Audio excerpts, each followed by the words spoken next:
নমস্কার বন্ধুরা, আমি শুভজিৎ আর আমার চ্যানেলে আপনাদের স্বাগত। একভাবে যখন স্টু খেতে খেতে বিরক্ত লেগে যাচ্ছিল, তখন প্রেসার কুকারে 1 চামচ তেল দিয়ে এইভাবে মাংসটাকে বানিয়ে ফেললাম। তাহলে চলুন রেসিপিটা আপনাদের সাথে শেয়ার করে নিই। প্রথমে মাংসগুলোকে ভালো করে ধুয়ে নিয়ে একটা পাত্রে নিন। তারপর তাতে একে একে পেঁপে, পেঁয়াজ, আদা রসুন বাটা, লঙ্কা বাটা, টক দই সবগুলো দিয়ে একসাথে ভালো করে মিশিয়ে নিন। ভালো করে ম্যারিনেট করা হয়ে গেলে একটা পাত্র চাপা দিয়ে 10 মিনিটের জন্য চিকেনটাকে রেখে দিন। ম্যারিনেট করা মাংসটা ফ্রিজেও রাখতে পারেন, এতে স্বাদ কিন্তু আরও ভালো আসে। এরপর প্রেসার কুকারে 1 চামচ তেল দিন। এবার এতে দিন একটা ছোট দারচিনির টুকরো আর 1 চামচ কাশ্মীরি গুঁড়ো লঙ্কা। কাশ্মীরি গুঁড়ো লঙ্কাটা তেলে আগে দেওয়ার কারণ হচ্ছে এতে কালারটা খুব ভালো আসে।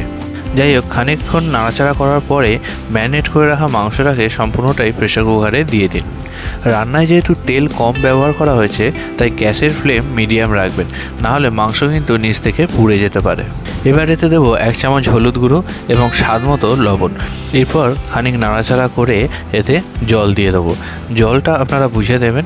আপনারা যদি কম ঝোল পছন্দ করেন তাহলে সেই অনুযায়ী জল দেওয়াই ভালো। আমি এখানে মিডিয়াম সাইজের বাটির 1 বাটি জল দিয়েছি।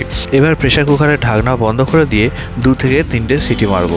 এই রান্নায় পেঁপে এবং মাংস একটু বেশি সেদ্ধ হলেও অসুবিধা নেই, বরং খেতে কিন্তু বেশ ভালোই লাগে।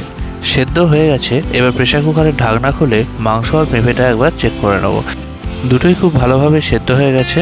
এবার পেঁপেগুলোকে খুন্তি দিয়ে আস্তে আস্তে চেপে দেবো। এটা করার কারণ হচ্ছে পেঁপে যত ঝোলের সাথে গুলে যাবে, তত এর স্বাদটাও কিন্তু খুব সুন্দর হবে।